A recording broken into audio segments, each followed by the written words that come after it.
7:16, everybody. It's wet and have had some heavier rain in the overnight at times. It's lightening up in Grand Rapids, but still very wet. And I'm going to continue on with some light rain probably for the next, I would say 45 minutes to an hour, maybe even a little bit longer than that with some sprinkles around. But there should be some time where we do dry it out just a little bit. There is still the signature on the models for some sprinkles, areas of drizzle and mist late morning into the afternoon. So I'm not ruling that out. In fact, I think it's a likelihood, but there probably will be some times where the moisture backs down to the point where some of the pavement will show a bit of a drying effect as we go forward. But right now, anything but drying. This is about as wet as it's going to be all day, as we've had a recent round of showers shift on through. Even some lightning and thunder near Kalamazoo and Battle Creek. That seems to be working out of the viewing area, though, off to the east as we speak. A bit milder here locally, even though it was cooler than heck out there yesterday.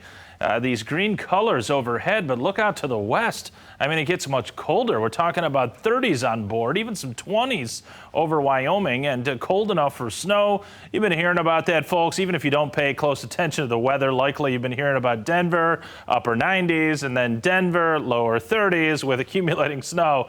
We're not quite that extreme here in West Michigan, but it has turned a lot cooler, as you know. And these yellow colors, yellow orangish shades on the estimated radar, that is rainfall amounts of about 1.5 to 2.5 inches, somewhere in that vicinity. So the heaviest of the rains the last 36 hours have been around and south of I-96. And of course, we've had a little bit more coming in this morning, adding on top of those totals. And you see the yellow and the orange colors tending to shrink up just a little bit as we go along, but still some lingering light greens. And I just went outside a few moments ago, and it is still raining here in Grand Rapids, not too terribly heavy, but enough to keep things quite wet as you get moving. And another round of rain there off into Wisconsin and Iowa, but that on a trajectory more so for the northern half of the lower peninsula.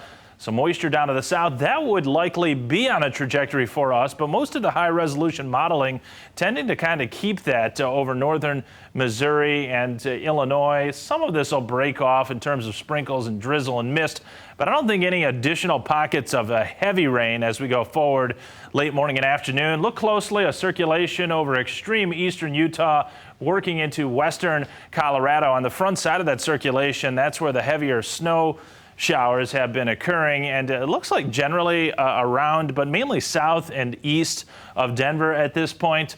We will never get any snowflakes around here, folks, but certainly cold enough to produce a cold rain in the short term. And the rain is going to break off, actually. The upper level dynamics with this system stretching all the way from Colorado into our neck of the woods. The upper level dynamics, the front that has been associated with the cooler air and the moisture recently, the dynamics tend to break down for Thursday and Friday, so no rainfall expected at that time, but that upper low that I just showed you over Utah and Colorado, that will creep closer and give us our next round of showers. It does appear for Saturday afternoon, evening, and very early on Sunday. Temperatures upper 40s to around 50 degrees. We come southward over Van Buren County, Allegan County, and you can see it's fairly similar, though it does warm up just a little bit. Warm, not really the word to use, but milder, in the sense that temps are more so in the middle 50s. And those southernmost sections today will make it higher into the upper 60s to around 70 degrees or so. Here locally in GR, though, only going with a high of 63. And we're probably lucky to get to that point with an overcast hanging tough. The rainfall, as I say, tending to back down. Watch as I go forward on this European model. Yes, it still has some lingering areas of very light greens, and that's the model detecting some potential drizzle or mist or maybe an errant light shower this afternoon, but nothing heavy. And then watch this. The greens start to shrivel up with every push of the button I go through Thursday and Friday. Looks like there's some moisture coming at us, but it falls apart. That's because, as I say, the upper level dynamics not the greatest until that upper low starts to eject out from the Rockies and get closer from Iowa into Illinois, Wisconsin, and then overspreads us with some additional rainfall. It does appear for Saturday afternoon, evening, overnight into Sunday morning. It's gone by Sunday afternoon, so it won't last forever.